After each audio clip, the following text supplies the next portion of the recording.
back to the Life Legacy podcast. Today is something special. It's the first podcast that I'm interviewing of 2026. But not only is this the first podcast that I am interviewing for 2026, I get to bring on my first guest that I've ever had on a podcast. And so today we're going to get to learn from one of the most phenomenal, well-rounded humans that I love dearly, Ben Kjar. And Ben Kjar, you'll realize very quick how he shows up. I think that's a good way to start, is like you show up in these beautiful ways. But Ben is a masters level world champion in wrestling. He has built a real estate dynasty. He just finished a huge documentary on his life with amazing directors. So excited to talk about that. And he's a family man and also has had a level of resilience that I haven't seen in many people ever in life, sincerely. And that's why I talk about how you show up. So Ben, I'm honored to have you here again. We're in a different studio than in the basement, and honored to have you. Brother, you're the man. I remember years ago when you started this journey, right? And we talked about how this is like a legacy for you. And then the name of it is just awesome. Life Legacy Podcast. And that's what it's become, bro. It's become an incredible part of your life. You've brought on iconic people. And I'm just honored you would have me back. So thank you. It's been a fun journey for you. Yeah, thank you. I recall when we started the first one, honestly, the first good amount of podcasts, there was the start of these podcasts, my heart would be beating out of my chest. And I remember how you loved on me and instilled so much confidence in what I was doing in a time where I was like, I don't know what I'm doing, but I love learning from phenomenal people. And just like that, I'm really excited for our audience that didn't get to see the first podcast, and even the ones that did get to see another perspective of Ben Kjar. And so right now, kind of from 2 years ago to today, what has changed? I think I've went more internal. I think in my life, what's changed is I've went more internal. What do you mean by that? Well, 6 years ago, I adopted 3 kids, right? 5 years ago, I have 3 kids that are 6, 6, and 5. And within about a 15-hour period, I became a dad to 2 kids pretty much right away. From 0 to 2 kids? Yeah, right away. I mean, when you get a call and you're trying to adopt, it's kind of like, hey, do you want them or not, right? And so you have to move fast. Very emotional roller coaster. We had gone through infertility for 10 years, failed adoptions. And so when you get the call where it's not waiting and waiting and waiting, which we had done, and, adoption moms or the birth moms had backed out previously. So when you get that call and you take it, and then you actually hold the baby in your arms, your life changes. So a few years after that, realizing, oh my gosh, this is what dad life is, I realized that every single time I said yes to something, whether it was good, bad, or even in between, I was saying no to them.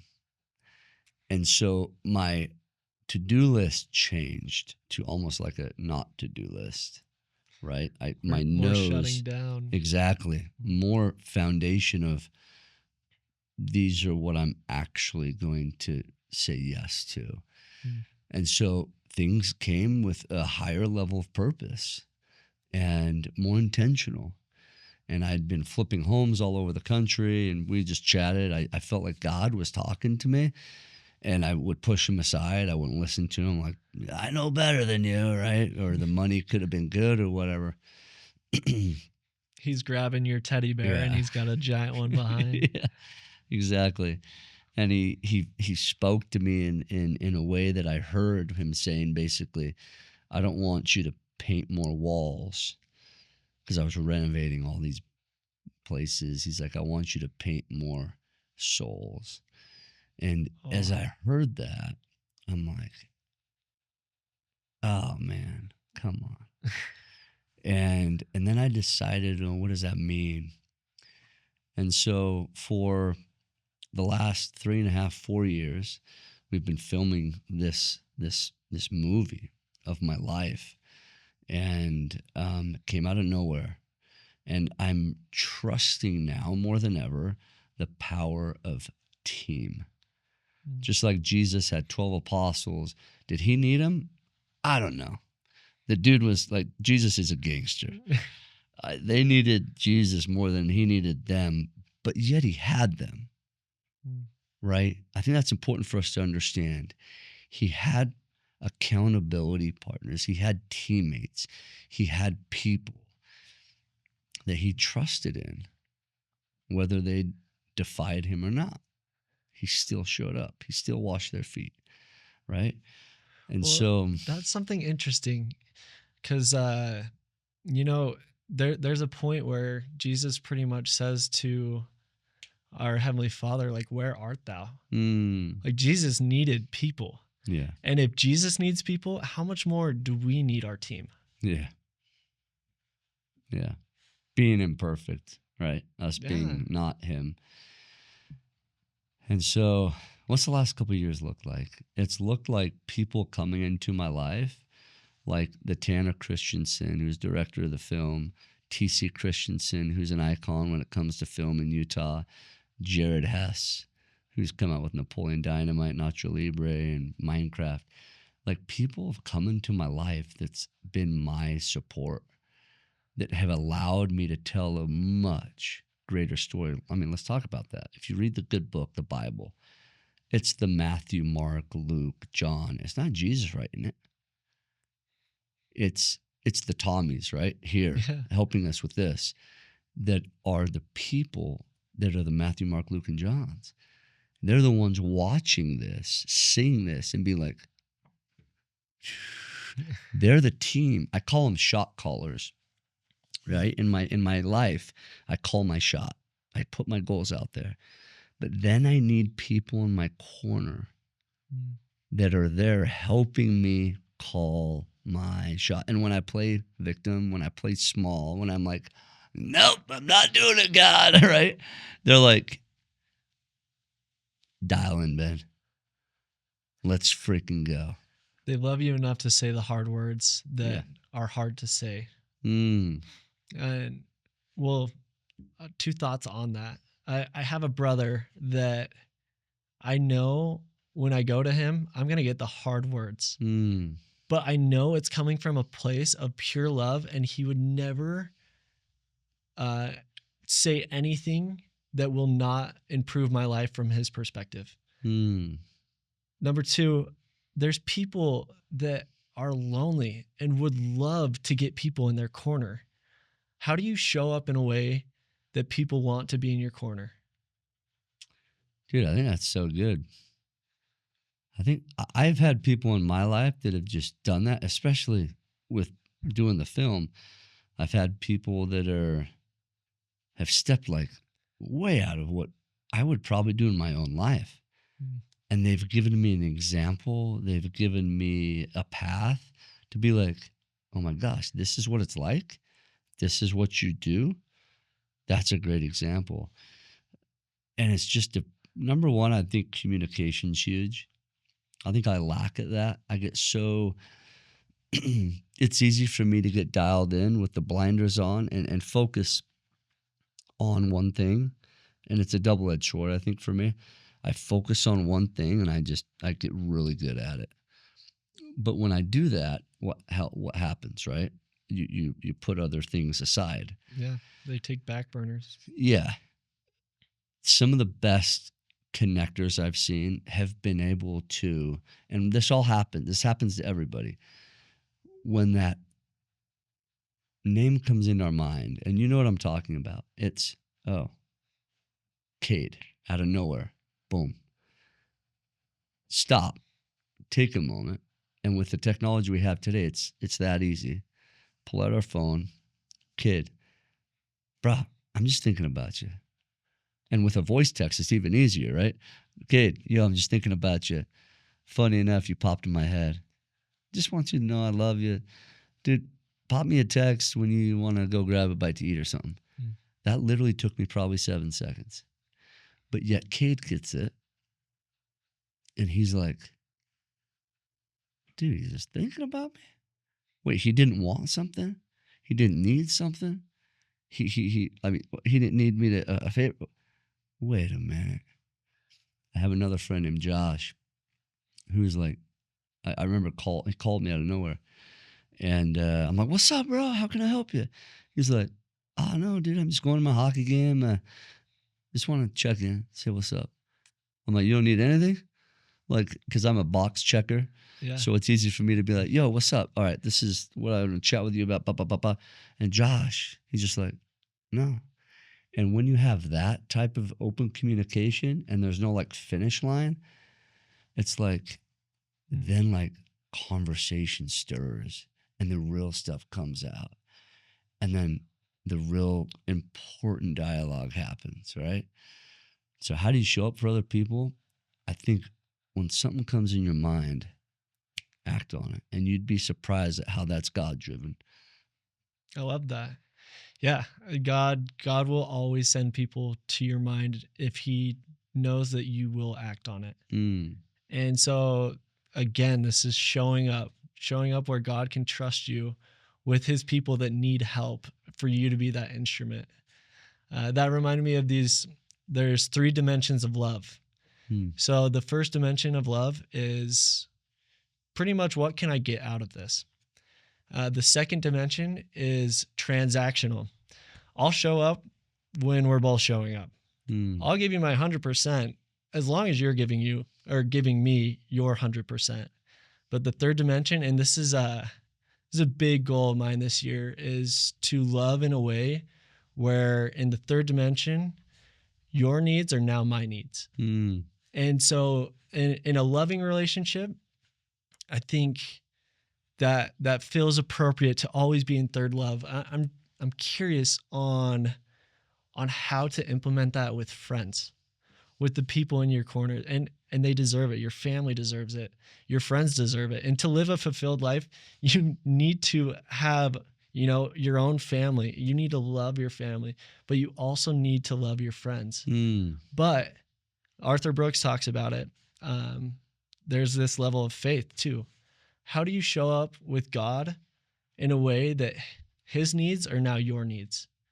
And that's why you get those names that come to your mind, because he knows that his needs for you, you'll act on them and you'll be there.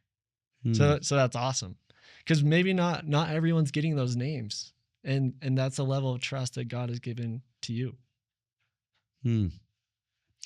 Yeah, as long as we're acting on it, right? Like you said. Yeah. I have a sister right now, and I just saw her today post something. It's the movie poster, and she made it her profile picture in her social media. And then she reached out to me today on a text message of my movie. She's not anywhere on the poster. It's not like she's posting about her. The intention is like completely pure. And I was just scrolling in social media, and I saw that. It was a link or whatever. And then she reaches out. She's like, hey. And she's seen the film probably 5 times, right? It's nothing new for her. And she's like, hey, Cinemark is bringing it to theaters on the 22nd, the 23rd, 24th. I bought tickets for all 3 days. I'm like, Katie, you've seen this like how many times? Why are you doing that? And she's like, because I'm bringing family and friends all 3 days. She's like, what can I do? We're doing a red carpet event in Farmington on the 24th as well for my Davis County friends and family. And she's like, how can I help? What can I do? What can I set up? She's an interior designer, and so she wants to do it. It's that type of stuff. Yeah. Like when we say no to things, 2026 is my year of saying no to just good stuff. Meaning when we say yes to just good, there's no space for great, bro. Yeah, your life's going to be good. Yeah, and that's It's really good for a lot of good people. Mm. But when you realize like it's not just about being like there's more than that. There's amazing, there's like, oh man, there's significant power behind what we can do. When we say no to things, it allows us time to do what my sister Katie's doing. Yeah. To be like, now, because I haven't filled my whole life with me accepting these things, they're like, you come above what the clouds of responsibility is and be like, who needs me? Yeah. Bro, that's hard for me because I feel like in life I got so much going on. Yeah. It's hard for me to come up and be like, all right, not only am I just going to text Cade, text Bobby or whatever, I'm going to be like, yo, Bobby, heard you're sick. I'm not just going to send you a meal. I'm going to show up. I'm grabbing your kids and I'm taking them to a movie. And I'm going to be there the whole time. Don't worry. I got them in the car. You need space. Oh, and then here's dinner. I want your wife to relax. Like it's that. See, that's showing up, right? We're talking third dimension love right there. And Katie, you know, she didn't have the conversation first of like, hey, Ben, how can I add value? It seems like she's like, what value can I bring to Ben? And she started acting on that. And then when she ran out of like everything that she knew how to do, that's when she's like, okay, now how can I add more value? You know, like she showed up. And I think it's really easy to give the friendly gesture of, hey, Ben, looks like you're doing awesome. How can I add value to your life? But she's like already thought it out, put action behind it, did everything she knew how to do, and then she comes to you for more. Yeah. You know, it's like, wow, that's unbelievable. It's cool when people have such an intentional approach because you and I both know we've gone up to someone and be like, yo, what can I help with? You really don't mean that. It's almost just like a gesture you say, you know, when you live in that moment. Yeah. Or you say, hey, what's your name? And you don't care to ever remember the name. You just say it. But when you go to the next level of intentionality or love, like you had mentioned, that's different. And then you take it in. You actually receive their name and you write it down. Be like, I want to remember that guy's name. Or the action of, what do you need? As a matter of fact, I tell you what, I know you just had a baby. This is what would happen in my family when we adopted the 2 kids. We got so fast, we got home. And my family didn't say, what do you need? You need diapers? Like, it's such a separation, right? I had family members literally just show up. Yeah. And they said, hey, it's like 6:30 at night. And they said, hey, we're showing up. We're like, what are you guys doing? They're like, Nicole, Ben, you're staying up in your room. I got the kids tonight. And they would wake up with the kids and they would allow me and my wife to have one night's sleep that was pure. It's that type of stuff, right? Mm-hmm. So what do I think that we can stand out in life? Where do I think we can live with purpose, live a life worth a legacy, right? Mm-hmm. How do we show up for others? How do we show up for them? How do we show up to where it's like, you don't have to do this, but yet you're like, yeah, I know. And the intention is like just so pure, right? There's not like a phone behind them saying, look what I'm giving to the homeless people, right? It's like, no, they truly just want to see greatness and joy happen, you know? Yeah. No, I think it's powerful in my work when I capture people's lives and their stories in video. We get other perspectives of that main person, and I can tell the standout mothers and fathers, and they're the ones showing up when it's not asked and it's not expected. All the expected things they're doing, but you know, the father is coming into the room at 6 in the morning, taps on his son, hey, do you want to shoot baskets with me Mm. because he knows his son is working so hard to play varsity. Mm.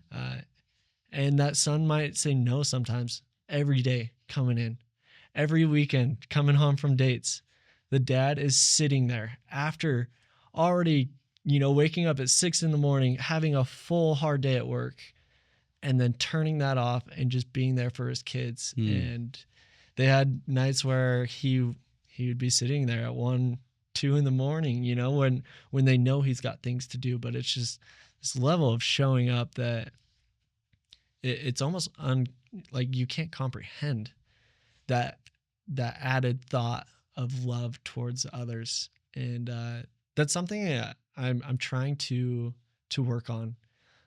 Just a level of contribution to my own loved ones. And I totally fall short of that all the time. And I'm excited to raise my floor, my standard on that this year.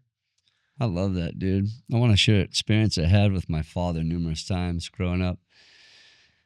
My dad's he's a prominent attorney. He's done well, and he has these big meetings, right? I actually mentored underneath him in high school. I just want to see what he did. But growing up, I would call him on his phone, and he would always pick up. But here's what I would hear in the background. I'm like, Dad, what's up? He's like, and he would always say, hey, son, I love you. How can I help you? And what I would hear in the background is his colleagues and his partners talking. And the question would always go, yeah, what? He's like, I'm like, Dad, are you in a meeting? Like, I hear people in the background. He's like, yeah, I'm in a meeting. And he would pick up the phone anyway. And I was present in some of those meetings when I was, shadowing him. And he would pick up the phone for my other siblings. And I'm like in this meeting where like the phone should be tucked away, right? Yeah. That's what you think. But he'd be like, yo, guys, hold on. Yeah, what's up, bud? How are you? What can I do for you? And all the other guys are like, are you kidding me? but then they would see the interaction. He's like, cool, yeah. And though he may not be able to talk for 30 minutes right then, it was always a reception of me, an acceptance of me whenever. And that always made me feel so important to him. Yeah. And that allowed me to have such a trust with my father. I love that. One more story that just came to my mind, and then I want to dive into you growing up and really like what your documentary is about in your life. But that just made me think of my grandpa. My grandpa, phenomenal businessman.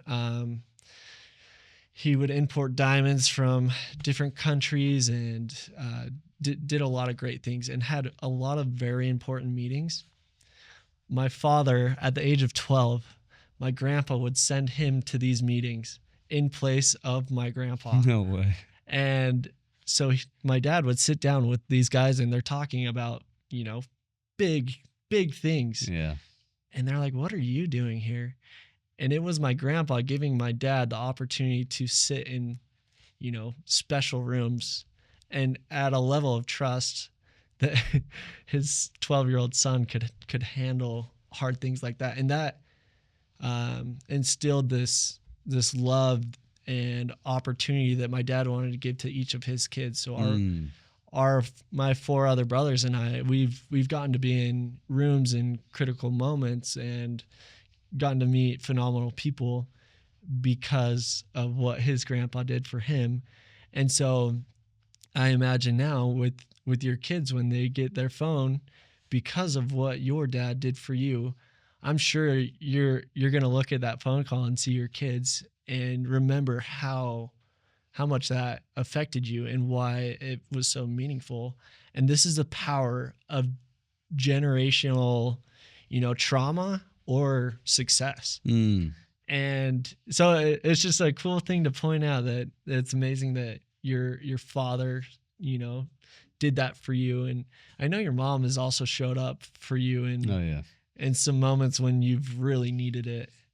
And so let's talk a little bit about your childhood and what were a couple of those moments that she really showed up for you.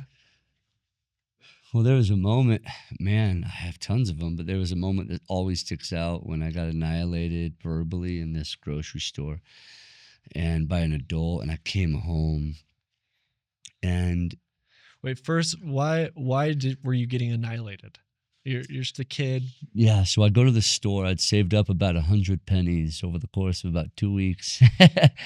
And I wanted to be a big grown up boy and go buy my own candy bar. So I did. And It's a boss move right it there. is a boss move when you go and grab that Twix and you go and pay for it. And I'm finally second in line. And there's this man in front of me with two little kids. And in this moment, I go to put my candy bar up on the stand and with a handful of money, and this guy looks at me and he sees that I don't look like everybody else. He sees my facial difference, and he allows everyone to know. And in that moment, it just annihilates me. I sit there with the Twix in my hand and I just squoze it. Just squoze it. Like, how did he annihilate you? The stuff he was saying, he would grab his kids and he would look at me and in front, like out loud, I felt like my whole neighborhood was behind me. This is before automatic checkout and stuff, so rush hour. And he's like, look at that kid. Look how funny he looks. I can't believe he has any friends. No wonder why he has nobody with him. Don't touch him because he's probably contagious. Don't go near him. And as he would grab his groceries and put his kids behind him like a monster, he said, come on, get out to the car. Let's go. You don't want to be like him.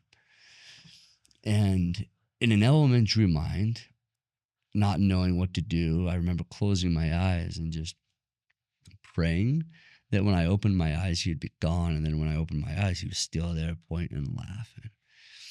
And that's when I ran home. My appetite for 2 weeks was candy bar, right? And that had never been diminished so quickly.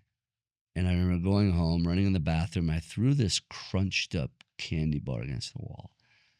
And my mom came in. I shut the door and I tried to figure out a way to physically take my face off. And my mom breaks in. And she sees the Twix crinkled candy bar in the corner and knew how hard I'd worked for it. She's like, something's wrong. She melted on me. And we cried together as I told her everything. And then she stands me up in front of the mirror like an incredible mom does. And she's like, what do you see? And I didn't know what I saw. Like I couldn't at that point look at myself in the mirror and be proud of what I saw, right? I wasn't proud. I wasn't looking up to myself. I would not look in the mirror for a lot of times. I would pray at night with a faith of a mustard seed that I could wake up and my face would be normal. And then I'd run to the mirror in the morning and it wasn't normal, right? So I'm like, God, come on. Why are you giving me this curse every day? And then my mom, knowing that I just didn't know what to say, she's like, I'll tell you what I see. I see someone different who's born to make a difference. And that's what would change me. And she's like, everyone has to beg for attention. In today's society, everyone wants attention, Ben. You don't need to even try to get attention. You're going to get it, whether you like it or not. So in that moment when the attention comes, Ben, don't hide. You're not born to fit in. You're born to stand out. And that's why the film's called Stand Out, because of people like my mom in the pivotal moments allowed me to, first of all, stand up like a victor, not a victim, and own who I was born to be. And when I speak, I always give people like a little Twix. And I tell them and I challenge them that in the moment that they think it's the darkest of times, in the moment that they feel like this is the worst, I invite them to think about those Twix moments. When I was in that bathroom and I crumpled the Twix, I said, why me, why me, why me? God, why me? That was truly the foundation. We always think it's rock bottom, but what if it's rock foundation? You build on a rock foundation, right? We hear. What if it's your rock foundation to go up? And that's what it was for me. And so truly those Twix moments can be the sweetest moments. Mm. And so in my life, it's been my parents, it's been my siblings, it's been my loved ones, my dad, my friends that have showed up for me in those Twix moments that have allowed me to be like, holy cow, I'm better because of it. Instead of reliving that moment day in and day out and never getting away from it, right?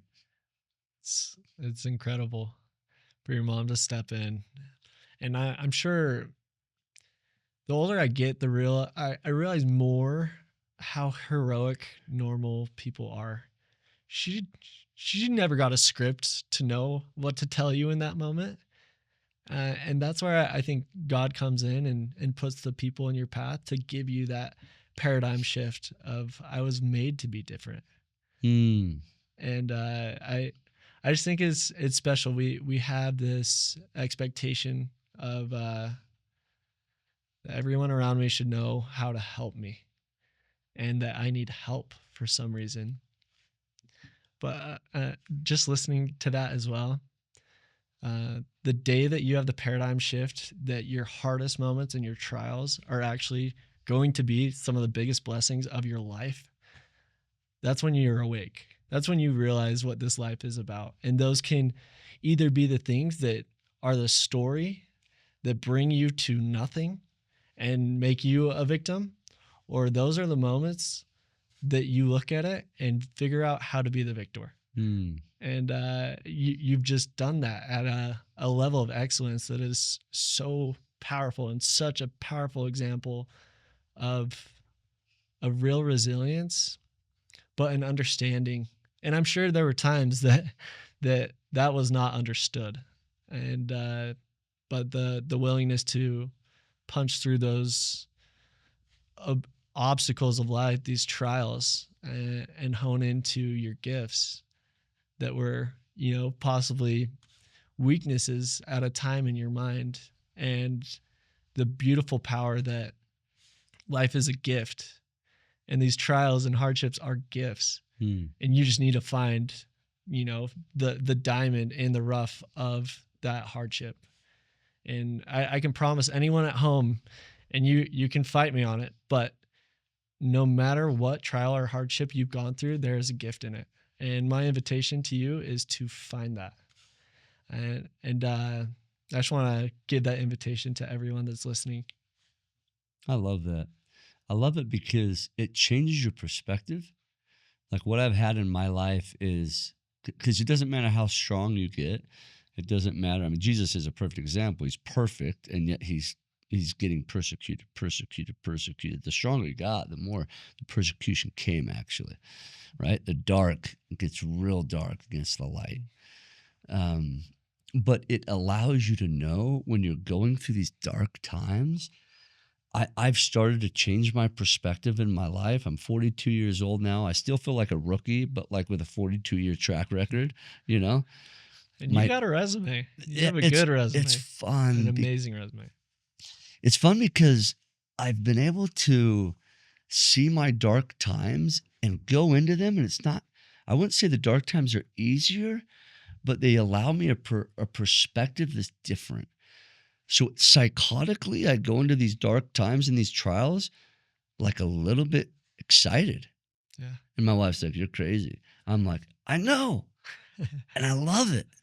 Because knowing that the darker the time is, the darker, the longer the tunnel of obstacles and whatever it is, the brighter the light out the back end.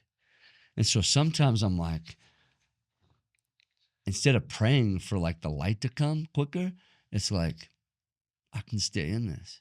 Yeah. I can stay in it a little bit longer because of what I'm learning, what I'm feeling, the strength I'm overcoming, right? It's cleansing me. And when you approach it like that, bro, you're going to be undefeated. You're going to be undefeated. Yeah. You become defeated when your will stops. We've all seen the movies. We've all heard all read the books about the people that just never become. Did they win by points? No, actually. They're actually in jail. They're actually persecuted. They're actually on the cross. But they actually won. Mm. It was the legacy. It was the life. All of us, I've talked, I consult people often, and they often come to me with their biggest fears. But if this happens, I'm like, so if you lose everything, you're telling me that you're like the guy who checked out of the grocery store in front of me just 2 weeks ago, who had bigger T-bone steaks than I did because he had food stamps? That's worst case scenario? Yeah. Like, that's literally our worst case scenario in the United States of America? Come on. Yeah. Worst case scenario is we get put in government housing with a roof over our head. You're telling me that's worst case scenario? So when we understand what is worst case scenario, or death is worst case scenario, you mean this test, this life is really a test, and then after we die, worst case scenario is we go to heaven? That's worst case scenario. So when we understand, and we don't fear death, we don't fear the whatever trials we have, the same. Fear is always going to come, but you don't live in the same fear box, you know? Yeah. Your life becomes different, bro. Definitely. And I just think of the reticular activating system. And that, for those that haven't heard of it, it's actually my favorite part of the brain. So this is where you filter what's important in life and what's not. So simple example. I just got a new car, and anyone at home that's gotten a different car, they start to realize this car is popping up everywhere they drive. And it's because those cars have always been driving there. You just realize, because your filter isn't filtering that car out now. Now it knows that it's a level of importance. So to your point, you know, when you go to the victor mentality, your brain filter is going to filter out all the negative, all the hardship side of it. And there's always some gray area that's unknown, but your brain can filter towards, what can this mean? Like what lesson do I get to learn from this? This is a new chapter of XYZ. Like what do I get to learn from it? And why is this happening to me? Not in a way of like, why me, but like, why is this part of my journey? And how can I make the best out of it? And so a phrase that's kind of been thrown a lot more lately, but it's just, where focus goes, energy flows. And that is talking about the reticular activating system of what matters in your life and how perspective can change. Quick story. This came to my mind. I was on my mission, and I want to say always, but not always, but I show up to the boxing ring of, I want the full life experience and I want to learn. So I had a transfer in my mission. It's my last transfer, and I'm going all out. And I listened to this talk, and it's called Mountains to Climb by Henry Eyring. And he was talking about a prophet that had gone through a ton in his life, and that prophet prayed for more trials and hardships to learn. And to me, I was like, that's baller. That's cool. That's taking life head on. And so I say this prayer where I'm like, I'm ready to learn more. Like, I bring it on kind of thing, which is so, like, I don't even know if I recommend it. It's but in a moment of a lot of faith and eagerness to learn, I prayed that. And during that time, we were baptizing every week. And I get a call from my mission president 2 days later, and he's like, hey, I need your help. And so I got a new companion, and man, I could not get the ball rolling. And this is my last couple months of my mission, where I want to give every blood, sweat, and pour in my body to the people in Mexico. Can't get anything to happen. And for about a year after my mission, I'm still questioning, what is my learning? What like Mm. why why was that my gift that I'm supposed to learn from? And there was a time in my career where I got COVID for 2 weeks, and I was like, you know what? I can do anything I want in my life. What do I want to do for the next 2 weeks? It was kind of like a vacation, but it wasn't a vacation. And I decided to raise some money to give people for Christmas, because Christmas was coming up. And in a couple days, I raised a little over 10 grand, and I'm like, where can I give this? Mm. And I realized that I knew a guy that had a partnership with people in Honduras. My last companion was from Honduras, and because we were companions, we ended up giving Christmas to about 6 wards worth of people that wouldn't have got Christmas. Wow. And so the full circle, there's times where these hardships, you're not going to know for years why they happen. But my promise to everyone is, as you surrender and look for the answers, they will come in the time that matters most. And as long as you're listening and learning, they'll show up. But just wanted to share that really quick. I love that. The people who have done things not knowing what the result would be, like those are the people. That's like true intention, right? Like you talked about the levels of love.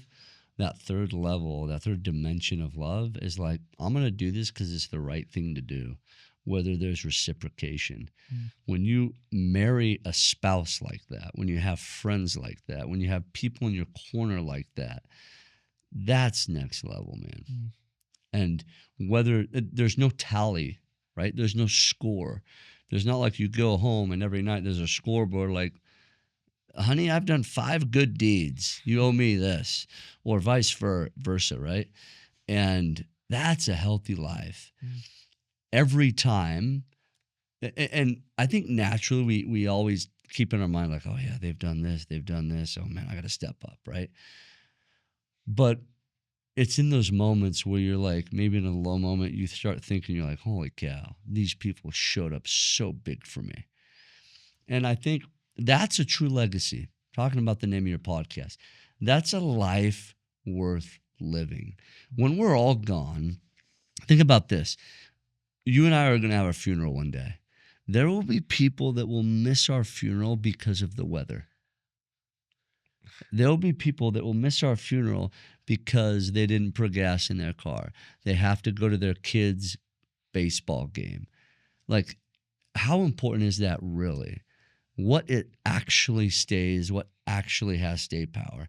It's the actions, it's the memories, it's the things that we did in people's life that allowed them to change. All of us are just a little bit, a percentage of everyone around us. That's why it's so pivotal for us to have these magnificent people in our lives. I would encourage people in 2026 to not just say no to things more often. The bad things, easy, but the good things. Number 2, start firing the people that don't serve you. Mm. Now, what does that mean for you? Yeah. Your definition of fire may be different. But I would say my definition of fire is create separation. I don't think you have to eject them out of your life, but just stop hanging around those people that don't have the right habits, that don't have the right, and I'm not talking drug addicts. I'm talking literally if they don't have the same habits as you.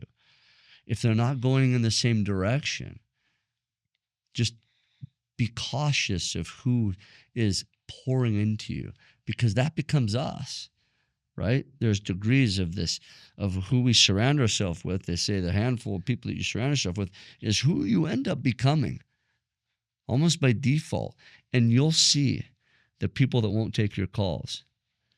You'll see the people who limit their times with you.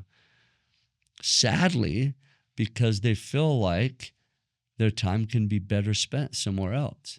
And it's humbling to think, because we all have someone like that in our life. We all have someone. If you really start thinking deep in your heart, who is that person that won't really take the time to be with me? But they're true, intentional people, but long term. It's probably because That's it. We should self-check and say, where do I add value? Where am I not showing up for them? When they're sick, I'm not showing up. I'm not the one showing up for them, but yet we expect them to do it for us, right? So in 2026, if we can realign that, if we can recalculate that, that would be interesting. Yeah. Have you taken the time to kind of figure out what 2026 is going to look like for you? Yeah. In my life, so this right here, this is the crown code. I have this apparel, but it means something. Yeah. So Let's hear it. every point is a significant word, and they're all behind F's. So faith, family, mental, physical, fitness, finance, fun, and fulfillment. So every single area has something. And I set out my life and my goals by that. And then I come up with a theme. And my theme is for this year. Last year it was STANDOUT. We're coming out with the film, and we did some fun And stuff. you stood there. out. We did some fun stuff. This year it's let him. What does that mean for me? God is wanting to get in the driver's seat, but he's patient. And he's more than willing to step in if you let him. I want to let him. Because I'm in the passenger seat and I'm like, God, you got it, bro. Like feeling good about myself. And we were talking about this before. And then God gets in and then he takes a left and I don't want to go down that road. So I grab the wheel while I'm in the passenger seat. And then we don't go in the destination that I'm really meant to be. And there's a poem I really love, and it's 2 roads diverged in the woods, and I chose the one less traveled by, and that has made all the difference. Oftentimes we want to grab the wheel because God wants to go down the road less traveled by. But what if that is what makes all the difference? So in 2026, me setting back and say, let him, because I try to do it myself, and it's a double-edged sword. I've gotten really good at doing stuff myself. And it's because I can feel control. Because with Crouzon Syndrome all growing up, I didn't feel like I had control. So I think like the default is me like, no, I got it. Let me take the wheel, God. But this year, in the last little bit, working with teams like on the film and other people that care about me and I care about them, there's power in that. You know who your team is. And if we don't know, let's find out. And that's exciting. Definitely. And it's humbling too, because you realize people who you thought were on your team really shouldn't have that spot on your team. And so for me, as I let him, as I put people behind me, like he put apostles by him, some will leave, some will come back, some will betray us. We'll love on them anyway, and we'll just know how to dismiss them when we need to. But we'll keep going forward. And that's what Jesus did, man. That's what God did. And I just want to follow a little bit more like that. Get my team, move forward, and be willing to let him take control. Love that. And yeah, my invitation on that piece, like as you're going through the year, reflect who actually is. Like take it this opportunity and think like who does show up. And who shows up in my life in a toxic way, and who do I need to fire? And it's so crucial to know who stands by you and what that means with them standing by you for the positive or the negative. And yeah, it's really powerful to know your circle and be aware of the good and the bad that comes of who's in your circle.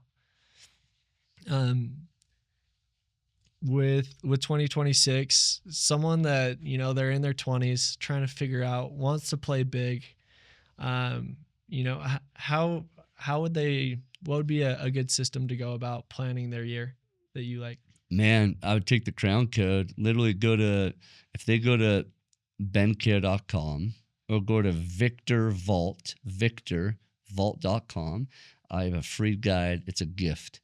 And it's literally a picture of this, but it has all the words, faith, family, fitness, you know, finance, fun, fulfillment. I would literally take that and then draw in 6 categories, 2 or 3 like to-dos, right? That's what I would do.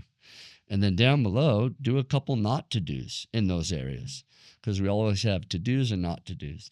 And then I would set that up. I'd recalculate it, get your people. So every year, I have a dear friend named Clint Pulver, and his wife and him and me and my wife get together every Christmas Eve, or excuse me, New Year's Eve. And we get these posters and we hold each other accountable. Like, we get together for like 5, 7, 8 hours and we just hammer it. And we get together during the year. Where are we at? What have we removed? Because your goals will change too with seasons and things that happen in your life. What have you removed? What have you added? How can we show up for each other? What have we moved? What have we added? What can I do now? What have we moved? What have we added? Great. What do you need from me? And it's those people in your life, but your people in your life that I call shot callers, the people that will show up, they aren't like, yeah, go Ben. It's different. They're not sitting in the stands. They're running with you. And they're saying, let's go. The best shot callers, the best people that are your cheerleaders, hold you accountable, they're not the ones that are in the stands eating popcorn and be like, woo, go fight, win. It's the ones that are bloody, sweat. Those are your battle brothers. The ones that are in the foxhole with you, those are the ones who get it. So get people in 2026 that will run alongside you in your goal, right? I call it being disobedient to average. Disobey average. When your coach tells you to do 20 push-ups, when your mentor tells you to do 20 reps, do more. We ain't average. We're savages, baby. Go above and beyond. But get the teammates, the comrades, the people by you that are also doing that. Because when they push you, that's who you need. Not the ones that are pushing from behind, the ones who are right by you doing the push-ups and saying, let's go, baby. You got more than one. I got more than one more. That's different. Get the people in your corner that, we just talked about a dear friend of yours, Cade, right? And you said, hey, he's doing some really rad out of the box stuff, pushing himself. He's a good friend of mine. And I love seeing what he's doing with how he puts himself out there, how he tries to give to other people, how he lightens people's load in many ways. And he's the type of person, you're the type of person, Tommy, our buddy here, is the type of person that's like, let's go. Like, get more let's go people in your life that are in the arena with you. And then, dude, your 2026 is going to be different. Yeah. Cade's a powerhouse. And we've shared a lot of special moments together of getting out of our comfort zone. Crazy thing, when my dad passed, I found out in my room. And I guess I started making some noise. And so he was walking over. And he came out of the door, and I came out of my room because I got to go. And he's the first person that I told that I just lost my dad. And we just, we hugged for probably 5 seconds crying. And just, he was there. Cade's actually shown up a lot for me. And so, Cade, if you're listening, love you. Thank you for being one of my people that I can sincerely trust. And thanks for giving me the opportunity to share that. That was a cool shout out, dude. Cade will appreciate that, dude. That's awesome. Yeah, thank you. For anyone that wants to live this life of excellence, I believe you've lived a life of excellence. You're 42. You have the wisdom of an 80-year-old. You have the resume of about 30 people that have succeeded in a million things. There's a lot of people that don't think that they can get to that level. Help me with the recipe of living a life of excellence. I think it comes down to like real impact. Like, real impact is human impact, man. Like, more now than ever, the biggest flex. I've talked with people that are so wealthy with monetary value, right? And I think that's incredible. What a incredible goal achieved. But along the way, some of those people have lost them. They've lost their loved ones. They're still in love with their ex-wife or whoever, right? Because on their goal to achieve whatever this is, whatever they feel like this finish line is monetarily, they lose the inner peace. The biggest flex today is inner peace. That is the biggest flex. It's not money, it's not boats, it's not this or that, because I've seen the people with the boats. I've seen the people with the money. And it's a rare opportunity. There are people, but it's a more rare opportunity to get there.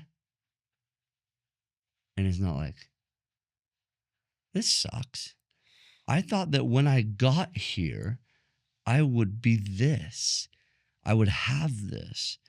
I'm empty inside, man. And that's happened to me in certain goals achieved, right? I get to this, I'm like, freak, there's nobody to share this with, right? And so what is real fulfillment and real success? I believe it's living a life of fulfillment through inner peace, in and of yourself, first and foremost, and then other people. And how do you do that with others? Get to a point to where you're real dang proud of you. I talked recently on another podcast about Matthew McConaughey. He accepted an award, and people always ask him, hey, what are you chasing after? And who do you look up to? And his answer kind of startled people. He's like, me. But the future me. He's like, that's who I look up to. That's who I'm chasing. And that's awesome. I also hope that the fulfillment isn't always ahead, right? Yeah. Because it's easy. It's easy. I have another dear friend that did really well, sold out of a company, and he was talking about his wife, and she came up to him. She's like, when is enough enough? Right? Because the next thing, I was on a podcast earlier today with a guy named Ken McElroy. He's one of the most iconic guys when it comes to real estate and wealth building, and Robert Kiyosaki does so much business with him. He's a consultant of him. Why? Because he's successful. But Ken said it himself. He's like, after an achievement, you're always looking for the achievement. Yeah. And after the achievement, you're always looking for the achievement. But at some point, when is it enough? My buddy Clint Pulver talks about, I'm excited for the moment where I sit on the front porch in the rocking chair and reminisce. Instead of, all right, this is what we're going to achieve. And no, that's awesome. And I'm a big fan of that. When do we come to the point where we reminisce a little bit? That's cool. I think that's still healthy. Absolutely. To where we can say, man, how do we do this? Yeah. How did we do it? And how do we go further into that? I love this. It's the whole, you go on this huge hike to get to the top or to the waterfall. And sometimes the whole hike, you are literally just looking at your feet at the next step. Great hike. End of the hike. If there's a waterfall at the end, amazing. That waterfall is amazing. At the end, sometimes there's, there might not be a waterfall at the end. But what if along that whole journey, there were tens, hundreds of waterfalls, but you were looking at your feet. Yeah. You didn't look up. You weren't aware of what was, going around you other than just these goals to get to the next spot. And a place that I've found to be a sacred weekly reflection, there's two. One, I used to always take the sacrament, and I would always think, what did I do wrong this week? Where did I come up short that Jesus would be sad or disappointed in me? And then I started to realize, you know what? I showed up in a couple ways that were really good this week. I might have not shown up perfect, but just taking that moment to realize, reflect back on like what's been beautiful.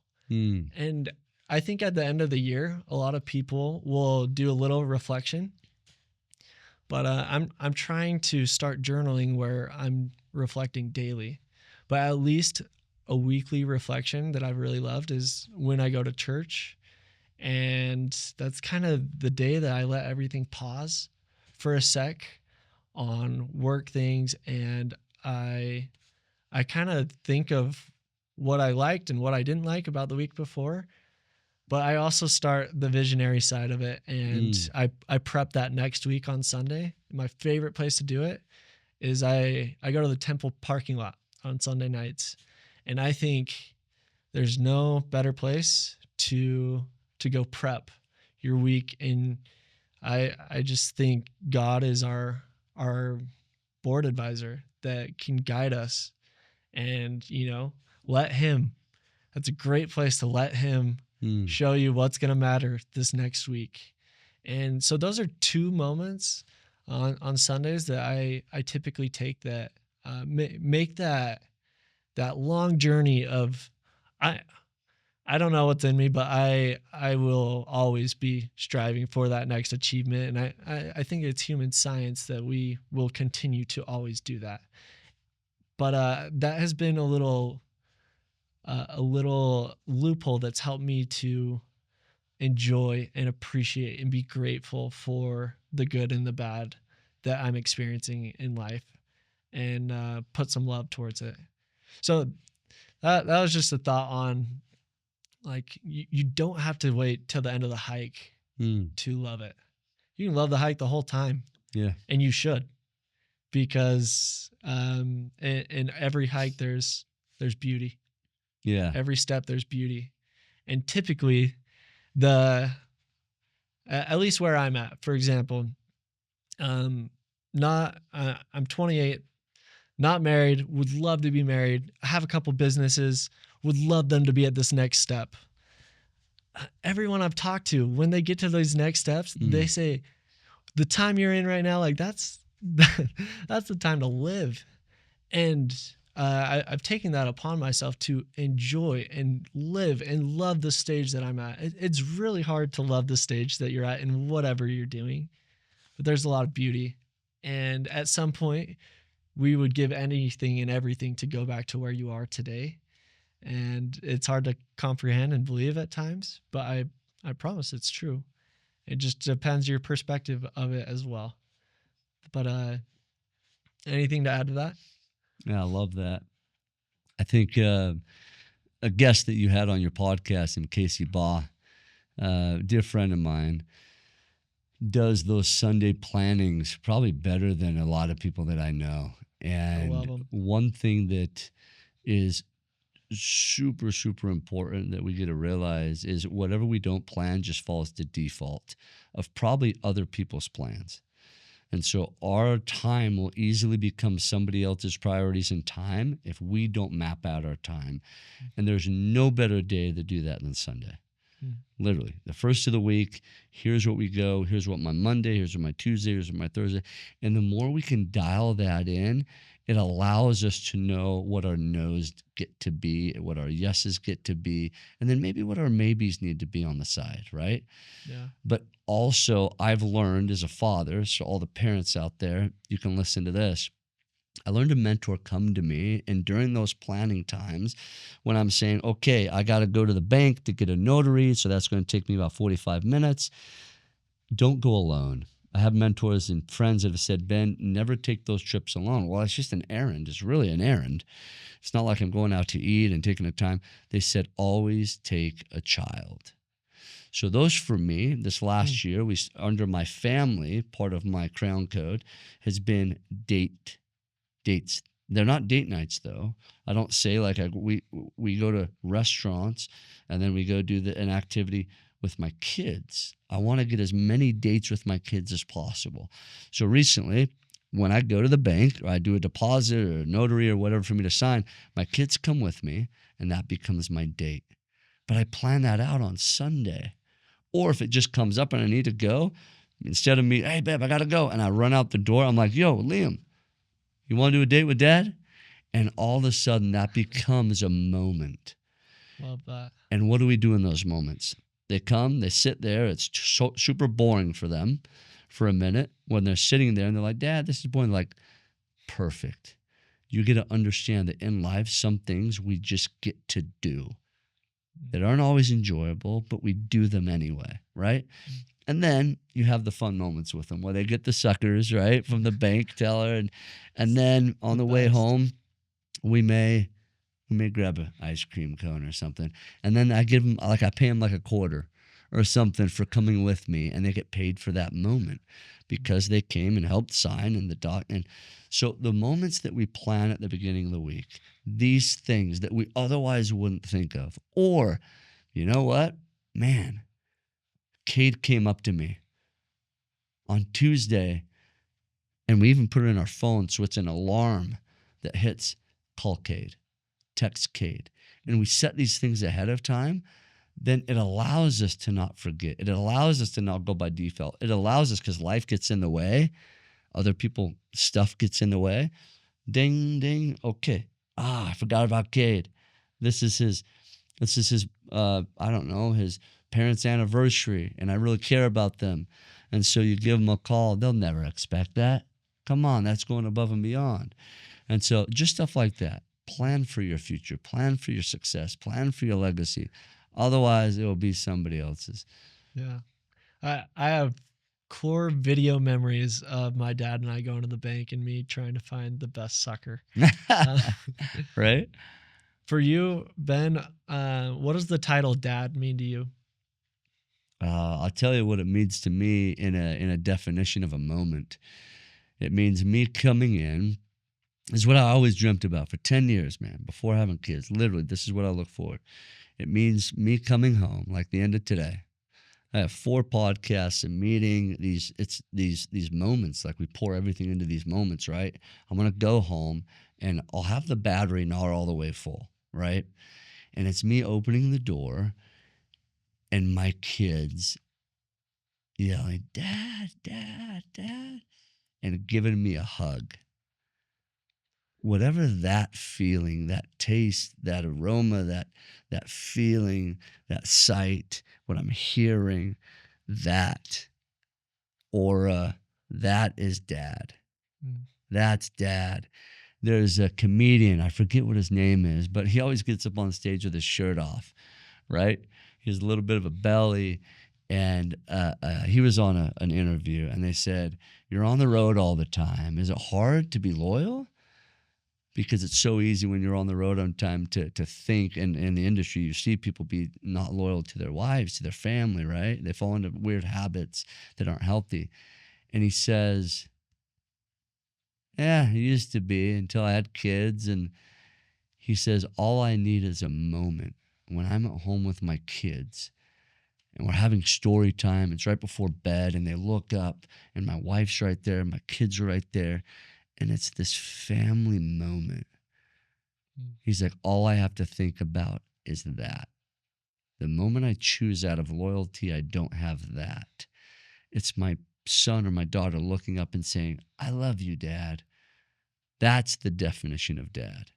The dad sliced up that it's just a word, but the word dad is sliced up into moments and feelings. It's the moment having your son or your daughter after those dates looking up and be like, Dad, today was the best day. It's that.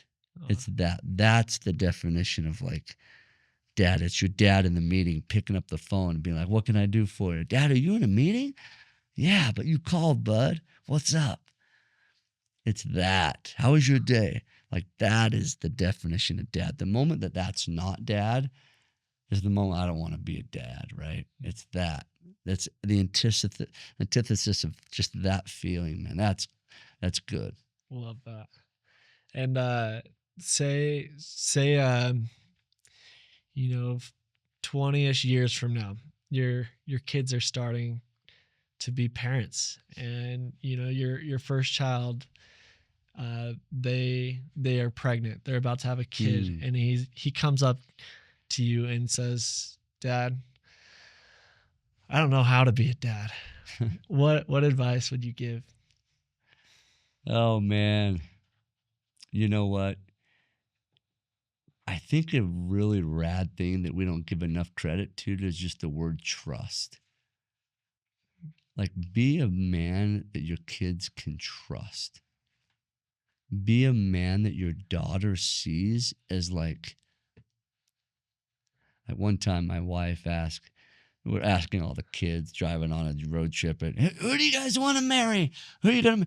My son's like, I'm gonna marry Molly. She's in my grade, right? And then my wife said, Rowan, who's my daughter, who are you gonna marry? And my daughter said, I'm gonna marry Dad. I'm gonna marry Dad.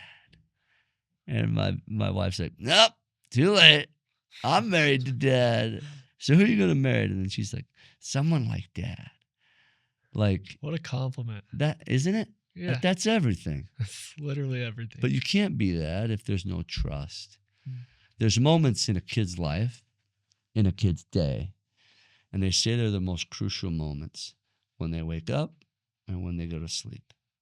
It's the start and it's the end of their day. For me, the end of their day is hard. The start is hard. I'm up, I'm moving, I'm jamming, I'm emailing, right? Whatever. The end of the day, my kids go to bed still early, 7 to 8 o'clock, maybe at the latest. They're 5, 6, and 6, right? So I still got stuff to do, man. I can't just, I'm not in the point in my life where I don't have anything to do, right? I got stuff to do. But it's to time that out, to be able to check in to them and to have that moment. And so that's where the trust builds. That's where the cuddles build. That's where, like, hey, tell me a joke. Hey, let's pray together. Hey, let's do this. Tell me a story. It's those moments that make a difference. What would you say is one of the biggest downfalls of majority of parents that you've seen? Ed Milet was in Florida at my buddy's event called ClickFunnels. Russell Brunson hires him. He comes on stage, and I'm sitting in the seat, and I felt this downfall. Ed Milet gets up. He says, one of the most insidious forms of child neglect is parents not living their dreams or achieving their potential. One of the biggest downfalls that I saw in that moment was I was the coach in the corner during wrestling season yelling everything. And then my kids getting in the car and saying, Dad, what do you know about wrestling? They weren't alive when I was the first ever All-American at Utah Valley University. They weren't alive when I won national championships and state championships growing up, because they hadn't seen it. Your kids will listen to a fraction of what you say. They will watch everything. The biggest downfall in parenting today is a lot of this and not a lot of doing. Parents, if you want to go out and be a pivotal impact and a leader in your family, do the let's do theory. Not the, hey, go and do it. Go and achieve your dreams. Be this, be that. Why don't you shut your mouth and why don't you show them, Dad? Why don't you show them how to dream? Why don't you show them how to live? That's why I got back in wrestling. After 10 years of not touching a mat, I got back into wrestling, signed up for national tournament. I called my shot. I put a time limit on it. I called a shot clock. And then my kids were in my corner cheering me on. I went on to win national titles. I went on to win a world championship with my kids watching. Now they come back. And I didn't win every match on the way, right? I lost. My kids come back. They're like, Dad, remember when you wrestled? Remember when you lost? I just lost, but I remember how you got back up. It wasn't, Dad, you don't know anything. It was, you remember when? And then I can say, yeah, let's do it. That's different. Parents who talk about good principles, talk about good values, and then don't do it, that's the problem with humanity and parenting right now. Yeah, that story, I've seen a couple of the photos where they're on the podium with you. What does that mean to you? It was our trophy, man. Like, I went, when you call your shot and you have your shot callers in your corner, they call things out that you were never planning on doing. And they enlighten you, they inspire you, they empower you to do it. I'm at nationals. I'm wrestling, and I play this on stage when I'm speaking. My kids are in the corner, and you hear my daughter yell out, "Champion of the world, champ!" I'm at nationals. I'm not at the world championships. I remember listening to her. I'm like, what did she just say? After the tournament, my wife and my kids get together. We're driving home from Las Vegas, and my kids are like, "Dad, when are you going to be a world champion?" I'm like, freak. There is an actual opportunity to do that.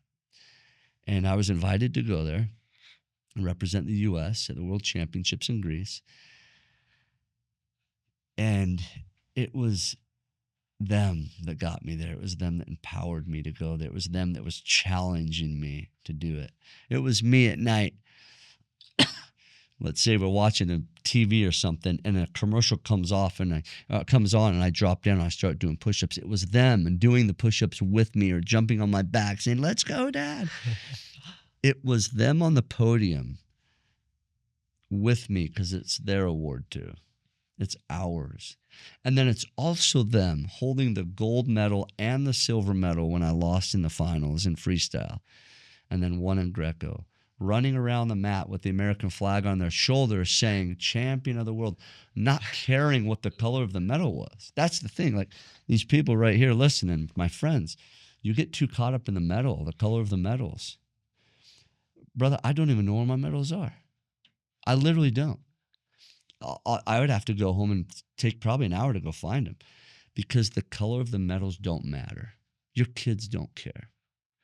You're going to go on the next life. You'll die. The medals will stay here. What won't stay here? The memories. The times you stood on the podium, the alloy, the metal, it's gone. Whether it's fake or not, it's gone. It's the memories, bro. It's the fact that my kids can never again say, "What do you know about dreaming? What do you know about that?" It's like, "Dad, do you remember when you did that? You remember when you fell at that? But you remember when you rebounded? I can do that too." Yeah. That's different, bro. That's living. And you think about your kids, starting to date, and they're looking at this person, kind of sizing them up. Your daughter's sizing them up. Like, is this guy gonna do dreams like my dad? Instead of like, I hope I get something better than what I got. I got to learn the bad from my dad. But they get to say, I need a dreamer. I need a winner like that. Like that. Again, with the generational success that you got to showcase, it's like the coolest thing ever. I want to say something. Right, just barely, you said, your verbiage was, "I need a dreamer. I need this." I fully believe that we deserve what we get, right? Hopefully my daughter, for an example, you brought up my daughter bringing someone home when she loves this person, right? Or she likes this guy as a boyfriend. I really hope that she attracts the person that she is. If she's not a dreamer, she doesn't deserve a dreamer.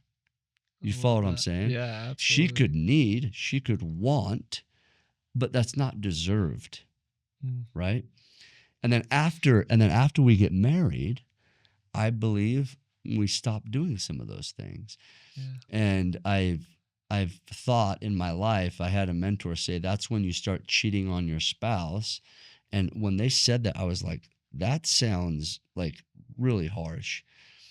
But when we show up to marriage, first and foremost, as this king or queen, fit, jacked, on top of our game, and then we tie the knot, put the ring on the finger, and then we let ourselves go. That's a form of what I call cheating on our spouse.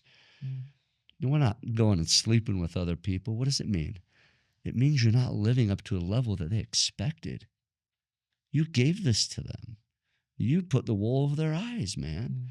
So I hope my daughter, I hope my kids, I pray that they are able to see a little bit of what we're striving to do as an example, so that they can go on and be better. And as they do that, they will attract, if they're dreamers. They will attract, if they're fit people. They will attract spiritual people if they live in a spiritual realm, right? And so that's what I want in my life. I want to attract people. I can't deserve people better than me. I want to attract people that I want to be myself. And as I do that, it gives me incentive to be better, because then I'll attract better people, right? Amazing. Yeah, I love that. It always starts with you, and the life that you create. It's all because of the decisions that you have made. Mm, And there's times when, other people might use their agency in a negative way that can impact your life in a negative way. But again, it's how you show up. It's how you take in the information. And there's this level of accountability that I hope to see in everyone in 2026, where I remember there's a race car driver. He is in his Lamborghini. He's on the freeway. He gets hit by a car behind him.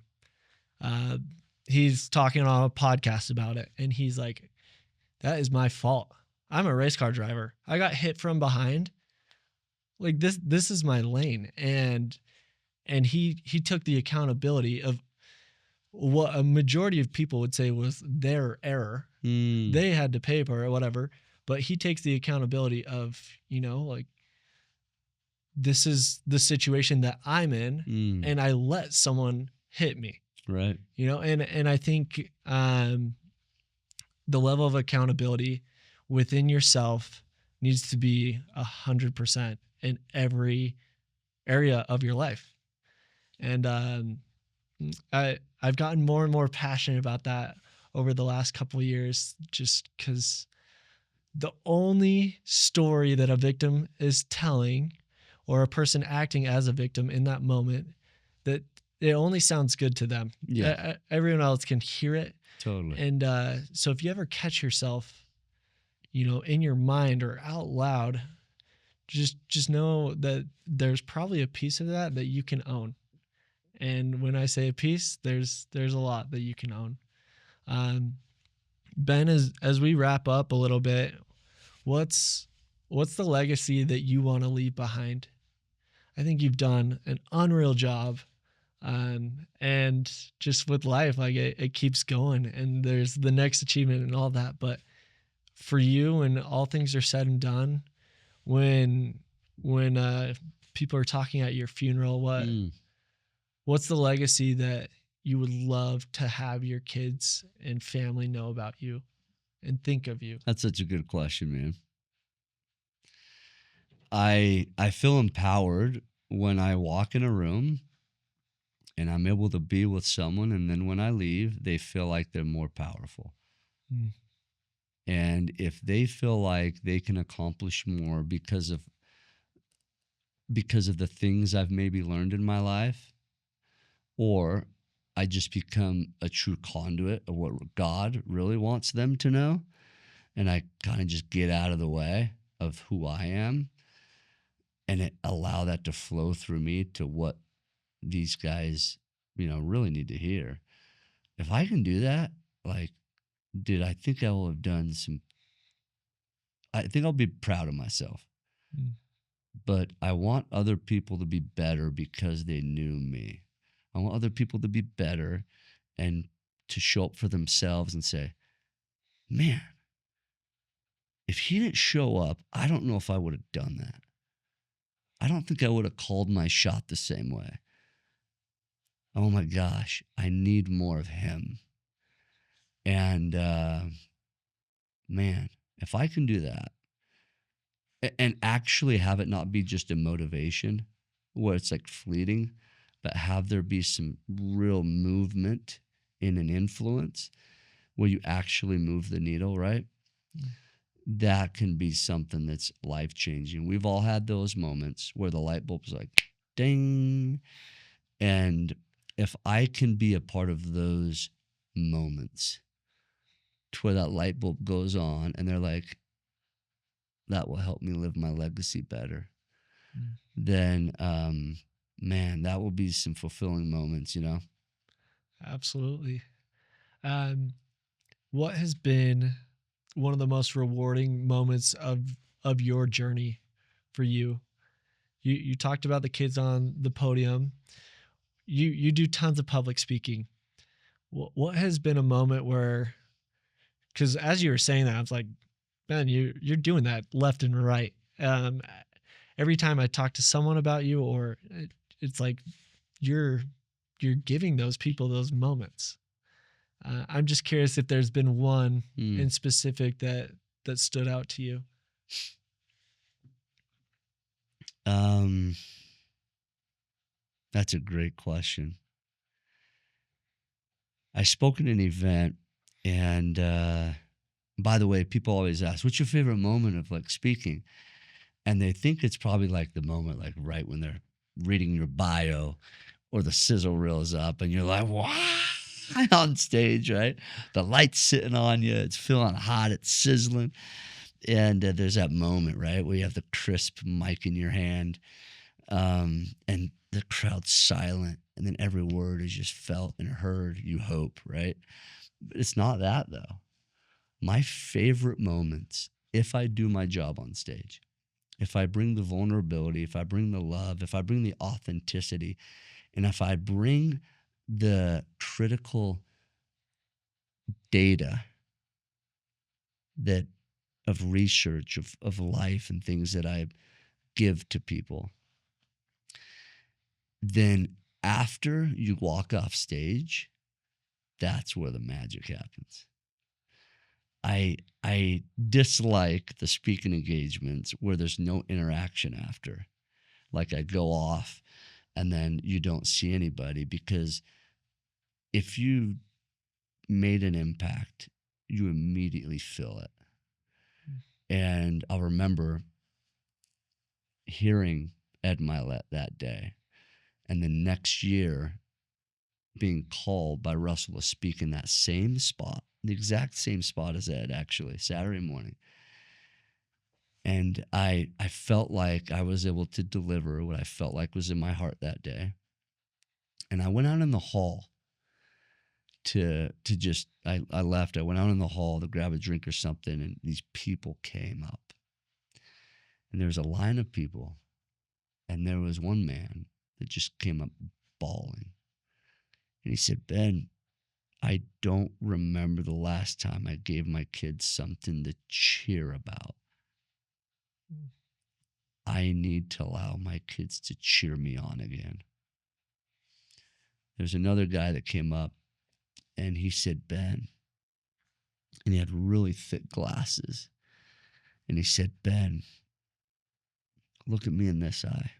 And I looked in that eye, and it was hard to see between the glasses a little bit, but he had a missing eye, and he had an incident where someone had like stabbed him in the eye, or something had happened, and he said, "I always felt like it was a curse, and today I feel like it was a gift." And so he changed my perspective. It's like these moments, man. It's the moments where I get the messages from a mom. Just the other day, I spoke to a school, and he's like, "Connor wrote you a letter. Did you get it?" And I hadn't got it. And then it arrived in the mail. And this was an elementary kid 4 weeks later saying, "Ben, I tell my mom every day I'm going to live like a victor. I'm going to call my shot, and I'm going to live." It's these things, dude. It's like these things that oh God, man, that's like God movement stuff. And like, if we do that in life, that we're not talking about the medals, we're not talking about the clothes, we're not talking about the houses. Do I like nice stuff? I think it's nice, right? It's a nice thing to have. But we're not talking about the fleeting stuff that we can buy. We're talking about those moments, man. Those are powerful, significant moments in my life. Dang. When you realize that for some reason your actions just altered someone's life. It's beautiful, and it's something that you are so good at doing. I every conversation I've had with you, I've felt like a new understanding or a new learning about myself that I've needed to up my game in some shape or form in a very positive way. So I feel that, and so you've done that today. And for those at home, like today we focused a lot on like the mentality of Ben. Uh, his story is phenomenal as well. There's two ways to get his full story. One, my first podcast we ever did, we went more in depth into your story. But two, your documentary. It's like hot and ready right now. A lot of people are talking about it. When and where can people find your documentary? That's great. If you go to standoutfilm.com, so the name of the film is Standout. So if you go to standoutfilm.com, it'll show everywhere we're going to be releasing in theaters. And we're going to be releasing in certain areas at a certain time. But this is like the David and Goliath story in the sense that, bro, we're an independent film with really cool producers going up against the Paramount Pictures, the Lionsgate. Like this is the fight, right? Where we're just this little guy. And I can't do it without people not filling the seats, literally. And in the industry, they often judge you off of the first weekend. We're hitting markets in Idaho and Utah January 23rd.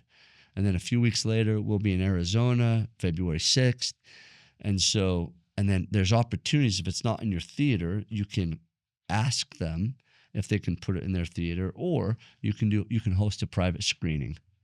And people are filling theaters all over the country. We just had one in Atlanta, in Florida, and in California, and all these states.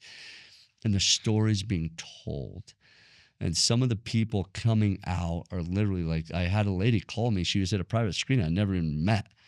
And she's like, Ben, Hugh Jackman better watch out. I'm like, bro, Hugh Jackman's like, I saw him in the Wolverine. I better watch out, right? And she said, I just saw your film and it blew me away. And it was so humbling because you never know when you put your film or your life story out there what's going to happen. It's terrifying, actually. And she said, one of my favorite films is The Greatest Showman. And that's one of my favorite films. It's so inspiring. It's a guy who defies the odds and does something way outside the box and deals and communicates and like brings on the people who are different and empowers them to live a radical life. And he brings the people who are different to make a difference. Like literally not much different than my story. And she says, this has hit me at a deeper level than The Greatest Showman.